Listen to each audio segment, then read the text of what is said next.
Bienvenidos al curso Leyendo la Biblia, el Evangelio de Lucas. La sesión de hoy, la número 4, abordará los versículos 19-28 al 24-53. Esta última sección del Evangelio de Lucas corresponde al tercer gran bloque literario. Podríamos llamarlo el ministerio de Jesús en Jerusalén. Lucas no ha interrumpido el relato de la subida, sino que lo continúa con una anotación propia indicada en este versículo 19-28.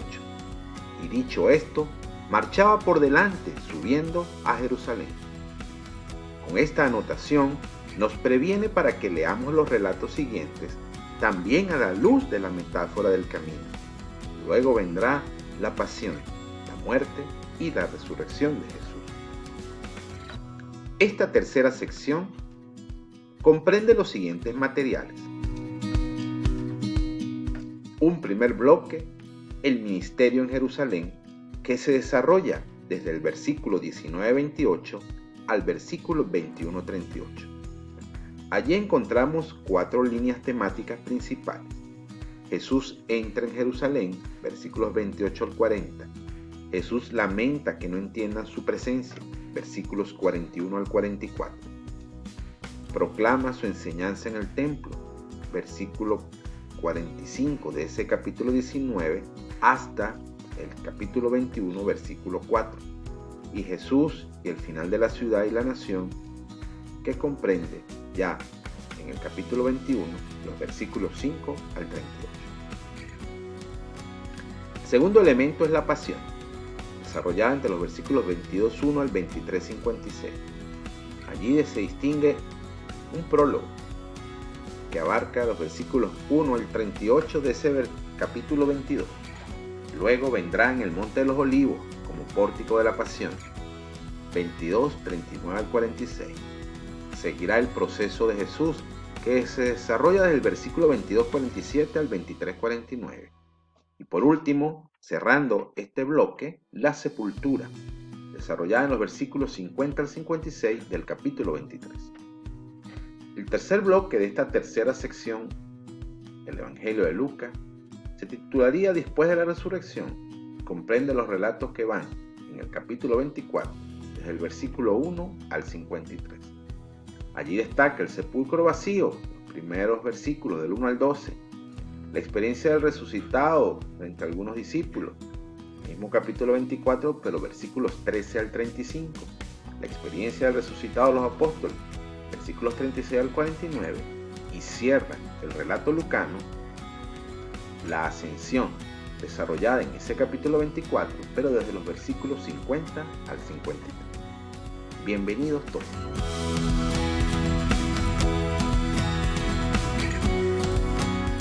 El largo viaje de Jesús llega entonces a su término, y la narración evangélica de Lucas empalma con las otras 2 sinópticas y la de Juan para contar la entrada triunfal de Jesús en Jerusalén. Esta parte del Evangelio según Lucas se centra de manera especial en el ministerio de Jesús en el templo de Jerusalén. Los 4 primeros episodios son de transición porque, a la vez que introducen una nueva etapa, constituyen también la culminación del prolongado relato del viaje a la capital. Al mismo tiempo, presentan de manera genérica la reacción de Jesús ante la ciudad con la que va a cumplirse su destino y ante el templo, la casa de su Padre. Con el primer episodio de esta sección, capítulo 19, versículos 28 al 40, Jesús llega a las puertas de la ciudad y se prepara a entrar en ella. Luego, hará realmente su entrada triunfal, victoriado como rey, y se encaminará directamente al templo, donde le esperará esa etapa de su destino. Igual que Mateo, Lucas elabora los materiales de su fuente para adaptarlos a su propósito. Detrás de cada evangelista siempre habrá una intencionalidad teológica o literaria. Pero eso, en este caso, lo lleva a volver al hilo conductor, que es la narración de Marcos. Después de haber hecho por su cuenta la introducción de 2 episodios precedentes. Jesús entra no solo en la ciudad de su destino, sino en su templo, no solo como peregrino para celebrar la fiesta de Pascua, sino que lo hace como el Rey, como aquel que viene.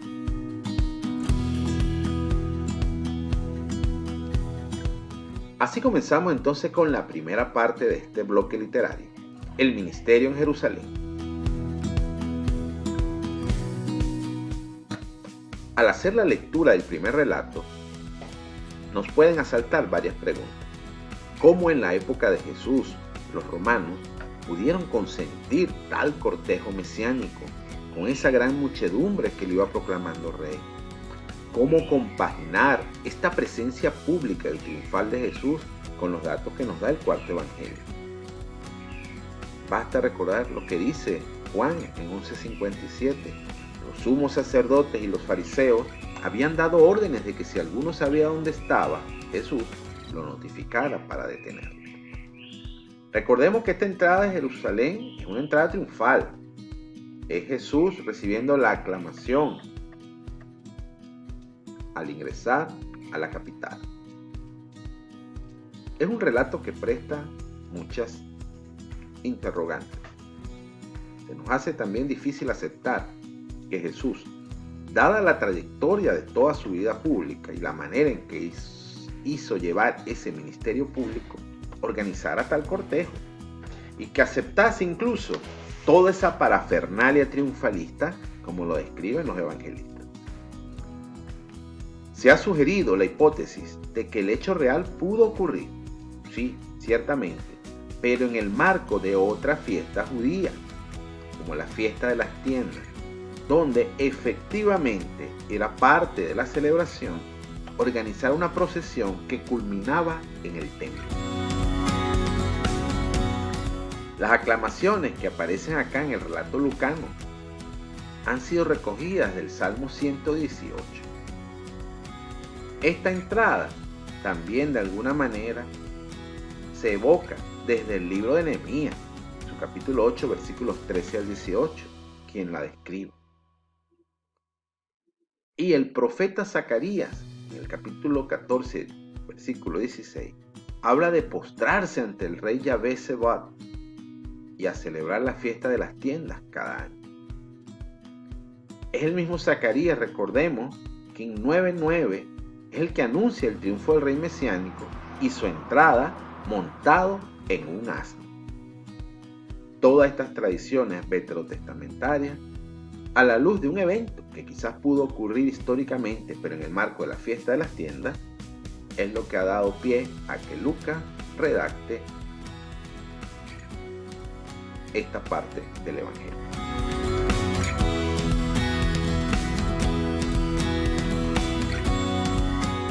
Es interesante que Lucas suprime ese saludo que los otros evangelistas sí mantienen, el Hosana. Es un relato tan sugerente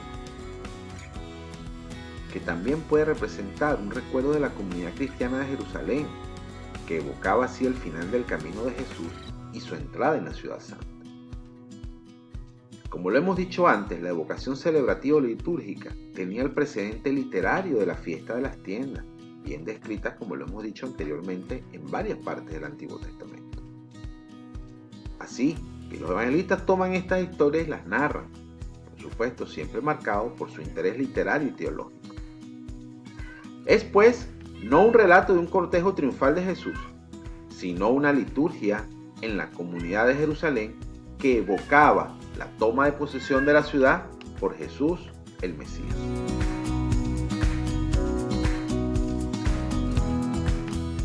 A contraluz, con el cortejo triunfal de la entrada en Jerusalén, Lucas expone los sentimientos que provoca en Jesús la contemplación de la ciudad.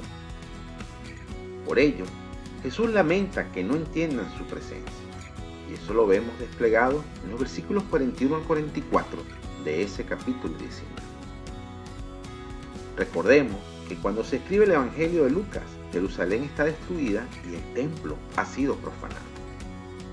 Ante las preguntas de los cristianos judíos, que de seguro indagarán sobre las causas que han ocasionado estas ruinas, el evangelista se ve entonces en la necesidad de exponer unas razones teológicas acordes con la formación que él ha recibido. Su respuesta implícita es que Jerusalén ha corrido la misma suerte que otras ciudades nombradas en el Antiguo Testamento, esas ciudades que sufrieron el castigo de Yahvé a causa de sus rebeldías. Estamos entonces ante un oráculo construido con frases bíblicas.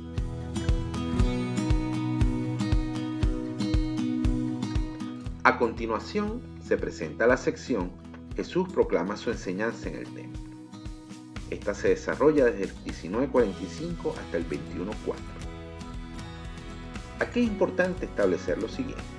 Las ediciones del texto bíblico y la mayoría de los comentarios consideran el episodio de la expulsión de los mercaderes del templo, que está aquí en 19:45 al 48, y la anotación sobre la enseñanza de Jesús en este lugar, que va ya en el capítulo 20, versículos 1 al 40, como dos episodios independientes. Por ello, estos eventos son situados por cada evangelista en el contexto que le ha parecido más apropiado. Es posible entonces que los sinópticos hayan desplazado este episodio históricamente hablando. Los miembros del Sanedrín son los responsables de cuanto sucede en el templo, sobre todo de la enseñanza que se imparte en los pórticos. Un primer bloque, 21 al 40, contempla la parábola de los viñadores oficiistas, que también está en Tomás 65. También nos habla sobre el tributo a las autoridades de Roma, posiblemente un logio que encontramos también en Tomás 100. Sobre la resurrección de los muertos, luego Jesús confronta su enseñanza con la de los escribas y cierra la sección presentando un modelo de autenticidad religiosa ya en el capítulo 21, versículos 1 al 4.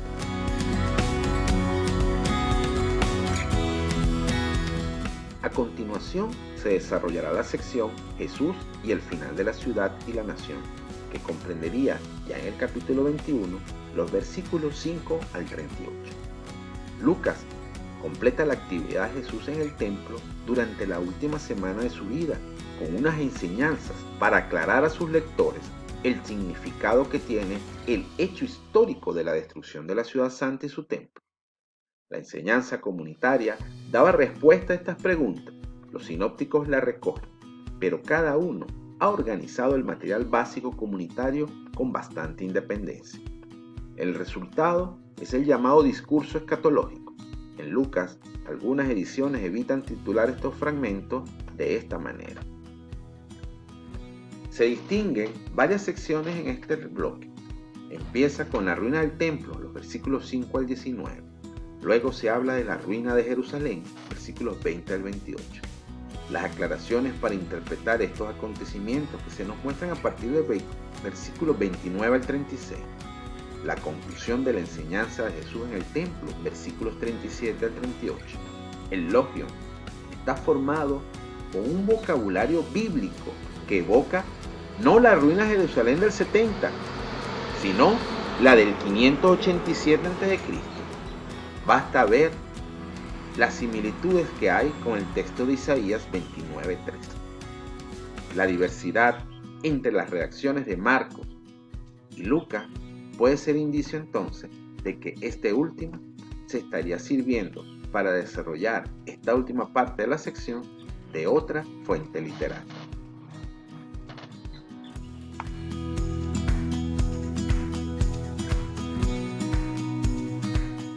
Pasemos ahora a hablar de los relatos de la pasión, versículos 22:1 al 23:56.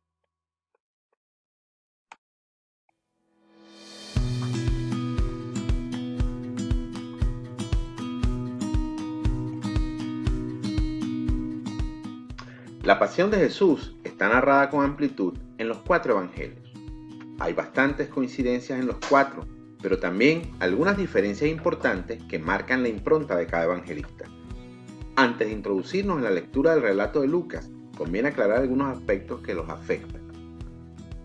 ¿Cómo y dónde se originaron los relatos? ¿A partir de qué hechos se inician? ¿Cuál es la estructura literaria de los relatos de la pasión? ¿Cuál es la cronología de los hechos narrados? Intentemos entonces responder a algunas de estas inquietudes.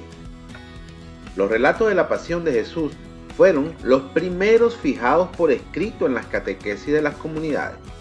Presentan la historia de Jesús tal como era explicada en las catequesis orales de las primeras comunidades. La pasión y muerte de Jesús es una parte principal de la predicación querigmática. La inmensa mayoría de los comentaristas admite que el Evangelio de Marcos está en la base del relato de la pasión, aunque el prendimiento de Jesús en Getsemaní es donde sitúan varios autores el principio de ese antiguo relato de la pasión, es decir, el primer relato de la pasión que sirvió de base y tradición para la conformación posterior de los relatos que encontramos en los evangelios.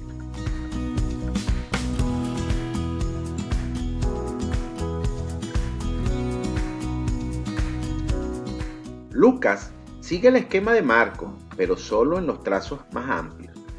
Empieza con la escena de Getsemaní. Previamente introduce, sin embargo, una sección que podría llamarse prólogo o sección preparatoria, y que en el caso de Lucas es más amplia que en los otros dos sinópticos. Contiene los apartados siguientes: conspiración contra Jesús y traición de Judas. Eso lo encontramos en el capítulo 22, versículos 1 al 6. Los preparativos para la cena pascual, versículos 7 al 13 de ese mismo capítulo 22. La cena pascual, versículos 14 al 18. La cena de Jesús o institución de la Eucaristía, versículos 19 y 20. Seguida de unas conversaciones de sobremesa que incluirán el anuncio de la traición de Judas, ya en los versículos 21 al 23. Las instrucciones de Jesús sobre el servicio de la comunidad y la fidelidad a su persona, que se desarrollan en los versículos 28 al 30. La instrucción especial a Pedro, que la encontramos en los versículos 31 al 34. La instrucción sobre la tarea evangelizadora de la comunidad, en los versículos 35 al 38. Y una anotación final, la salida para el Monte de los Olivos, en ese capítulo 22, pero ya desde los versículos 39 al 46. El interés de los evangelistas, sin lugar a dudas, al mostrarnos estos relatos, era de orden catequético. Había que presentar el hecho de la pasión de Jesús de manera que los creyentes comprendieran el verdadero sentido de la cruz de Cristo, que juntamente con los relatos de la resurrección eran el núcleo fundacional de la comunidad cristiana. Para dar un cuerpo literario a esta teología sobre la pasión y muerte de Jesús, los evangelistas, y antes que ellos los catequistas de las primeras comunidades, los narrarán con el esquema de un proceso judicial.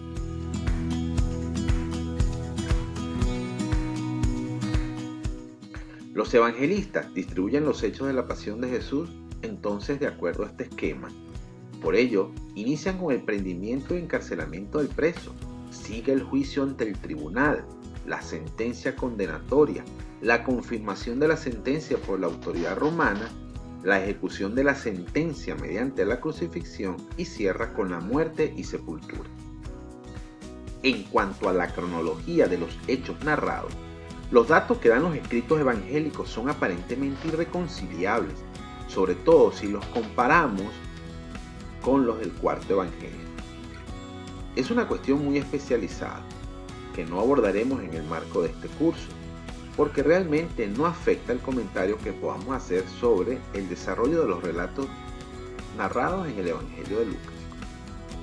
Yo les recomiendo, para ampliar sobre este tema, leer la sección del libro de Meyer, que está disponible en nuestra aula virtual, titulado Un judío marginal. En el tomo 1 de esa brillante colección, entre las páginas 395 y 407, Meyer, uno de los grandes biblistas de estos tiempos, nos va a presentar las distintas perspectivas sobre los esfuerzos que se han dado para comprender esa cronología irreconciliable que hay entre los sinópticos y el cuarto evangelio al referirse a los relatos de la pasión de Jesús.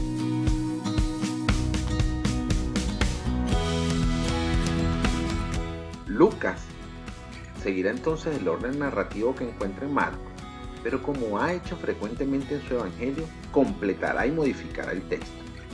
Los pasajes que son propios de Lucas en esta sección serán Jesús ante Herodes, ya en el capítulo 23, versículos 6 al 16, las mujeres en el camino del Calvario, versículos 27 al 31 de ese capítulo 23, pero también el buen ladrón, que lo encontramos en los versículos 39 al 43 de ese capítulo 23, y las tres palabras de Jesús en la cruz que encontramos en los versículos 34, 43 y 46 de ese capítulo 23. El último relato propio lucano será la conmoción de la muchedumbre que había acudido a la crucifixión y que recoge en 23:48. Pero veamos cómo se desarrolla todo este proceso. Las escenas previas al proceso o enjuiciamiento de Jesús dan las claves para desentrañar el significado del mismo en la perspectiva lucana. El marco general de estos breves relatos es el de una enseñanza catequética para confirmar la fe de los creyentes. La primera escena es la presentación de los que facilitan el prendimiento de Jesús. Lo encontramos en 22:1 al 6. Todo el relato tiene detalles inverosímiles, más propios de un midrash que de un relato histórico que haya sucedido realmente. La segunda escena es la cena de Jesús con los discípulos en 22:7 al 38. La noticia de esta cena, recogida por Pablo en 1 Corintios 11, 23 al 27, es sin duda la presentación más sucinta y la más antigua de los relatos evangélicos.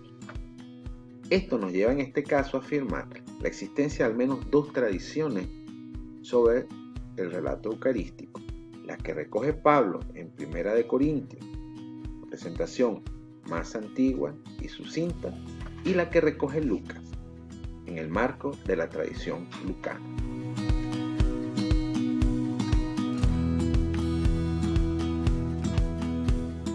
Lucas precisa que el día de los ácimos es cuando suceden estos eventos.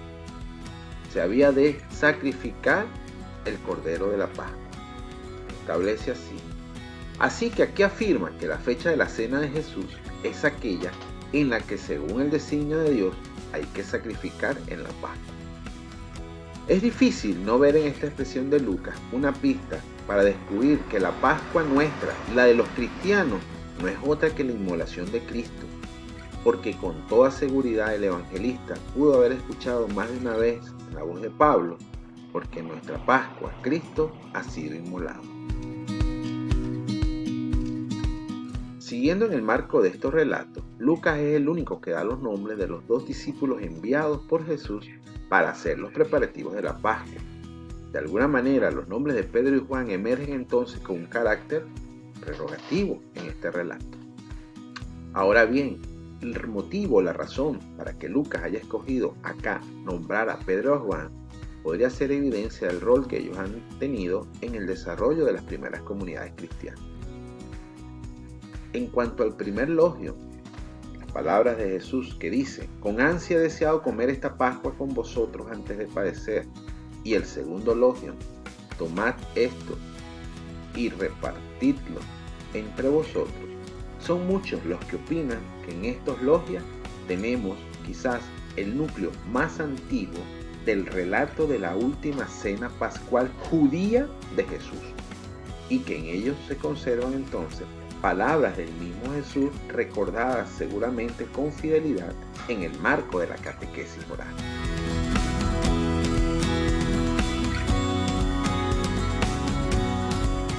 Esperaríamos que, dada la importancia de este gesto de Jesús y su repercusión en la vida de las primeras comunidades, su transmisión textual hubiese sido enteramente fiel y coincidente en las distintas tradiciones, al menos en sus rasgos esenciales. Pero ¿saben algo, mis queridos estudiantes? Esto no es así. De hecho, códices tan importantes como el Vaticano presentan divergencias textuales importantes en el desarrollo de este relato. Esto nos lleva a que desde el ámbito de la crítica textual se hable de que existe una recensión larga y una recensión breve.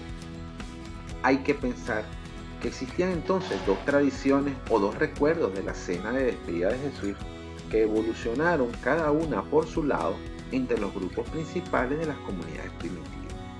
Esta diferencia de transmisión de un texto tan central evidencia que no hubo una transmisión de forma unívoca ni segura. Esto nos recuerda lo que les he planteado anteriormente, la existencia de dos tradiciones, una paulina y otra lucana. A continuación se desarrollan los comentarios de sobremesa, en ese mismo capítulo 22, de los versículos 21 al 38. Lucas incluye más asuntos en estas conversaciones: el anuncio de la traición de Judas, la discusión sobre la preeminencia en el colegio apostólico, la recompensa anunciada a los que se mantienen fieles a Jesús, la predicción de las negaciones de Pedro y la tarea misionera de la comunidad. Quizás el evangelista, con esta sencilla distribución del material seleccionado, indica que en las comunidades de Jesús se pueden dar fidelidades, pero también infidelidades, e incluso abandonos y traiciones.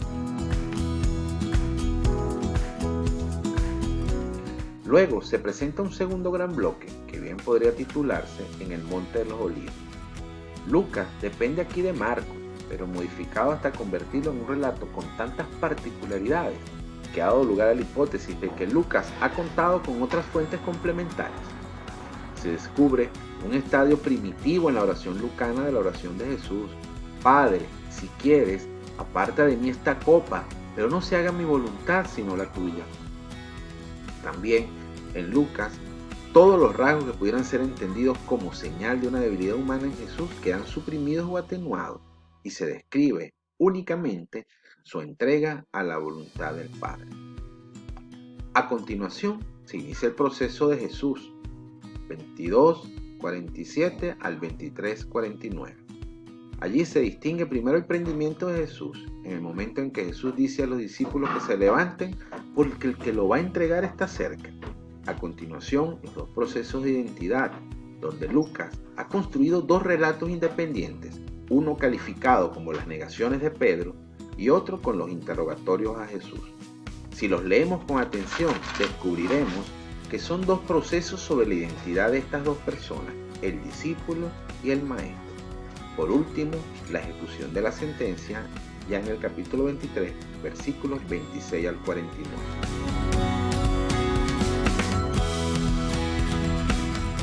En esta sección volvemos a encontrar una pieza literaria elaborada por Lucas, con personalidad y originalidad a partir de algunos recuerdos que transmitieron testigos oculares. Lucas ha completado los datos de Marcos con aportaciones suyas, como la presencia de las mujeres en el camino del Calvario, que encontramos en 23, 27 al 31, pero también la petición de Jesús al Padre de que perdone a los que lo crucifican en 23, 34, las burlas de los soldados en 23, 36 al 37 y el episodio del buen ladrón, que está en ese mismo capítulo 23, pero desde los versículos 39 al 43. Hay que reconocer que Lucas se aleja mucho de Marcos, incluso en la ordenación de los detalles comunes.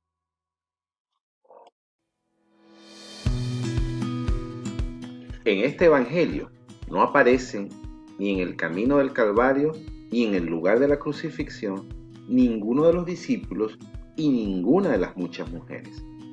Aquellas que están mirando a lo lejos, según los otros evangelistas, ni alguno de los familiares.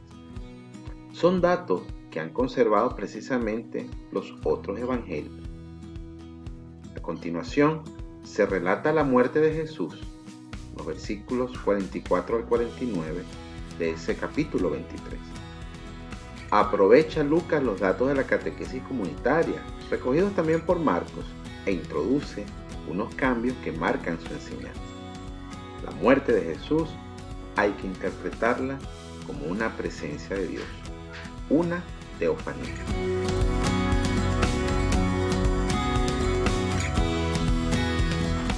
Y es que el momento que marca la reflexión lucana en esta sección es precisamente eso. Jesús en la cruz.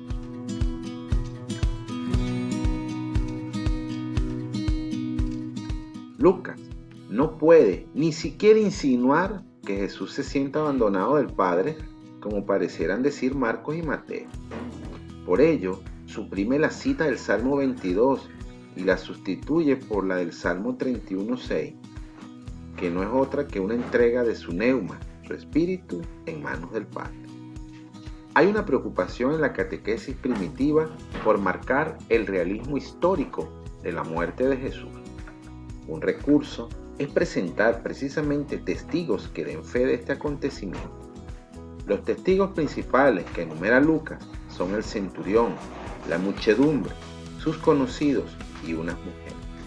Esta segunda sección cierra con el relato de la sepultura de Jesús, 23, 50 al 56. Aquí, Lucas sigue el texto de Marcos 15, 42 al 47, que se acepta como el que conserva los recuerdos de la comunidad primitiva, pero introduce, como siempre, modificaciones. Es de suponer que en la tradición primitiva, la persona de José de Arimatea estaba considerada con la suficiente categoría social como para tener acceso al gobernador romano.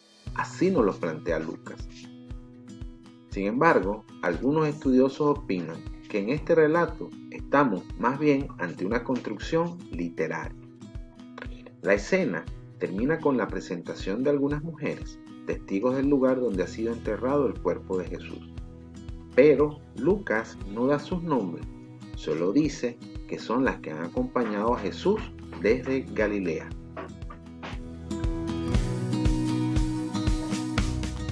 Y así pasamos a la tercera parte de esta última sección literaria del Evangelio de Lucas.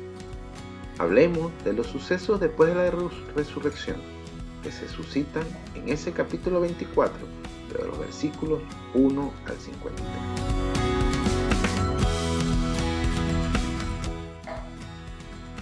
Jesús ha muerto. Las mujeres han encontrado la tumba vacía. El Señor ha resucitado. ¿Pero qué sucede después? Lucas, para concluir su evangelio, selecciona unas tradiciones conservadas en la comunidad de Jerusalén sobre las experiencias de Jesús resucitado. Experiencias que han tenido diversos miembros. Son experiencias post-pascuales. En la selección que ha hecho Lucas podemos distinguir tres bloques. El relato en torno al sepulcro vacío, que se desarrolla en los versículos 1 al 12 del capítulo 24. La experiencia del resucitado con algunos discípulos, mismo capítulo 24, pero versículos 13 al 35. Este también es conocido como el relato de Maús. Por último, los relatos de experiencia del resucitado de los apóstoles, que van del 36 al 49. Para cerrar con los últimos versículos del 50 al 53, con los relatos de la ascensión. Los relatos sobre la experiencia de la presencia de Jesús resucitado producen una cierta sensación de desorden. Una lectura por encima de estos últimos relatos definitivamente corrobora tal percepción. Y esto no es nuevo. Años atrás ya las vidas de Jesús que se construían y se elaboraban dedicaban un importante esfuerzo por descubrir cuál era el hilo conductor que le diera sentido a toda la unidad y a todo el conjunto narrativo. Hoy en día se ha abandonado esos intentos. Ya no hay necesidad de organizar esa sucesión histórica de relatos, prefiriéndose más bien descubrir en ellos, tras el análisis de su forma literaria, los rasgos específicos del mensaje que pretenden comunicar a sus lectores cada uno de los evangelistas. El relato del sepulcro vacío que encontramos en 24:1-12 tiene como finalidad proclamar la resurrección de Jesús, no tiene otra cosa. La fórmula querigmática breve, ha resucitado, es completada en Lucas con una nueva afirmación, no está aquí, precedida, como hemos visto, de una especie de reprensión interrogativa al leer el relato. ¿Por qué buscáis entre los muertos al que está vivo?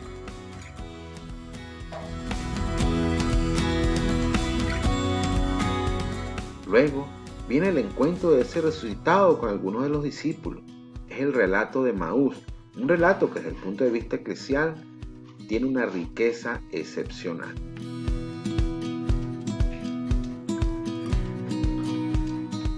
El Evangelio de Lucas inserta entonces entre los relatos sobre el sepulcro vacío y las experiencias que tendrán ya los apóstoles el episodio del encuentro del resucitado con dos discípulos que van de camino a una aldea llamada Emaús. El relato está situado en Jerusalén. Ya una tradición del siglo II, de la mano de Gesipo, afirmaba que uno de los dos viajeros, Cleofás, era tío de Jesús. Esta tradición refrenda una posible interpretación primitiva que relacionaba estos encuentros de Jesús resucitado con algunos de sus discípulos y de sus parientes. El episodio de Emaús es uno de los relatos mejor construidos por Lucas.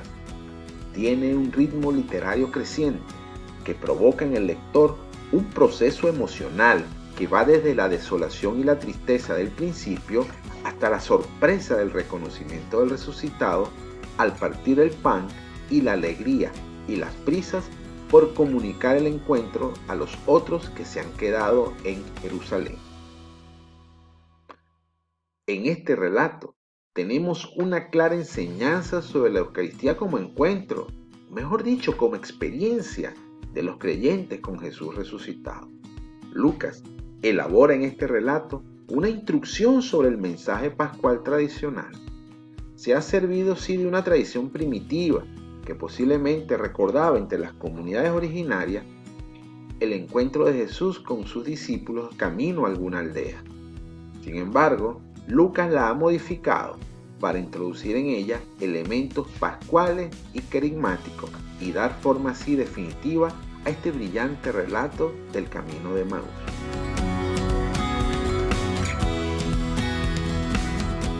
Luego se cierra el gran ciclo del Evangelio, no solo la tercera gran sección literaria, sino todo el cuerpo del Evangelio de Lucas. La experiencia del resucitado de los apóstoles, que se recoge en 24, 36 al 49, ciertamente son relatos de mandato de misión, porque todos culminan con el mandato de anunciar el mensaje de la resurrección. Estos relatos de encuentros de Jesús resucitado con los apóstoles tienen unos elementos literarios comunes. Analizándolos, descubrimos que en parte coinciden con aquellos que componen el género bíblico literario de los relatos de vocación y misión que podemos encontrar tanto en el Antiguo Testamento como en el Nuevo Testamento. Lucas quiere dejar claro entonces que los apóstoles no deben iniciar su misión antes de haber recibido al motor y garantía de la misión, que no es otro que el Espíritu. Estos relatos comprenderían una explicación teológica dentro del mensaje que Lucas quiere transmitir a sus lectores. Ya para cerrar el Evangelio, el evangelista lo hace con el relato de la ascensión, descrito en el capítulo 24, versículos 50 al 53. Lucas es el único que cierra el Evangelio con un breve relato de la desaparición física de Jesús resucitado para entrar en la dimensión escatológica o casa del Padre. Las anomalías en la transmisión de estos pocos versículos demuestran que en ellos tenemos una formulación catequética sobre el final de la vida humana de Jesús y no la descripción de un acontecimiento real. Tal formulación es obra de Lucas. Hay que encuadrarlo dentro de los relatos bíblicos de despedida, que tienen como eje literario la bendición del que se ausenta, acompañada de una recomendación. De esta manera, terminamos entonces nuestro curso El Evangelio de Lucas. Antes de dar nuestras palabras de agradecimiento, bien vale recordar los aspectos principales entonces del Evangelio de Lucas al cual nos hemos acercado durante estas 4 sesiones. Recordemos entonces que en cuanto a su autoría, al igual que los otros evangelios, la plausibilidad histórica que corresponda la autoría a quien se menciona como titular del escrito es poco probable. Por lo tanto, el Lucas evangelista todavía debe ser correctamente identificado. Esto abandonaría, por ejemplo, las tradiciones antiguas que hablarían de Lucas el médico o el Lucas compañero de Pablo.